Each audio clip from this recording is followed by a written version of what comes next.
दोस्तों नमस्कार। आज हम बात करते हैं गांधी जी के दूसरे सत्याग्रह की। पहला सत्याग्रह जो हुआ था वो चंपारण में हुआ 1917 में। 1917 के बाद जैसे ही गांधी जी उससे फ्री हुए तो उन्होंने देखा कि खेड़ा में किसान जो हैं उनका शोषण हो रहा, उनकी बात नहीं सुनी जा रही। तो गांधी जी ने दूसरा जो आंदोलन या सत्याग्रह किया वो किया 1918 में खेड़ा आंदोलन। खेड़ा और बखेड़ा जब जब सरकार ने दबाव बनाया तो उसे भी बखेड़ा करने के लिए कोई ना कोई गुजरात से आया। गुजरात इसलिए क्योंकि देखो गांधी जी गुजरात से, सरदार वल्लभ भाई पटेल गुजरात से, मोदी जी गुजरात से, वैसे आसाराम बापू भी गुजरात से थे। तो समस्या ये थी कि पैदावार कम होने की वजह से किसान जो थे भूमि कर देने में असमर्थ थे, लेकिन सरकार जो थी वो दबाव बना रही थी। तो खेड़ा एक जगह है जो कि गुजरात में पड़ती है। सूखे के कारण उस साल सूखा पड़ा था और पैदावार जो थी वो ना के बराबर हुई थी। इस वजह से किसान कर देने में असमर्थ थे।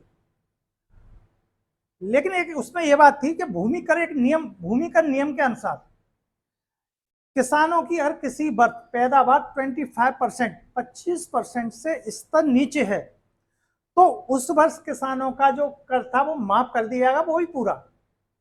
लेकिन समस्या अब ये आई कि सरकार मानने को तैयार ही नहीं थी कि 25% से कम हुआ है।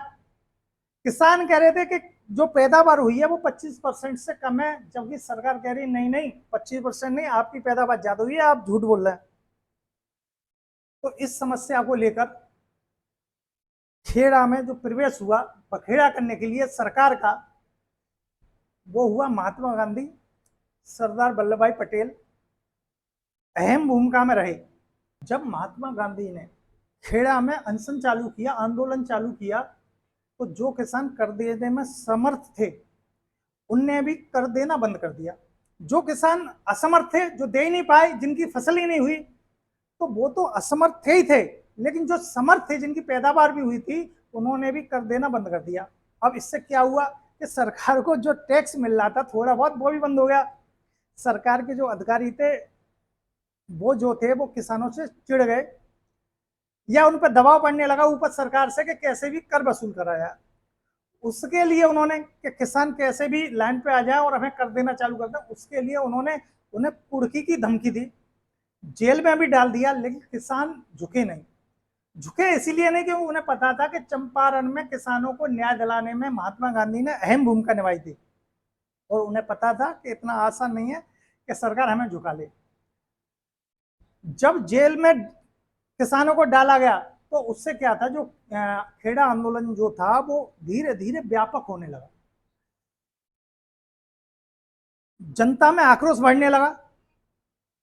तो इस स्थिति को देखते हुए सरकार को झुकना पड़ा और किसानों की बात माननी पड़ी। इस आंदोलन की सबसे अहम बात यह रही कि सरदार वल्लभ भाई पटेल जो थे वो गांधी जी के संपर्क में आए और गांधी जी के अनुयायी बन गए, क्योंकि गांधी जी ने भी देखा कि कोई व्यक्ति है दमदार जो अपनी बात को अच्छी तरह रख सकता है और देशभक्त भी है। तो गांधी जी और आपके सरदार वल्लभ भाई पटेल जो थे आपस में मिले और एक दूसरे को नई ऊर्जा मिली।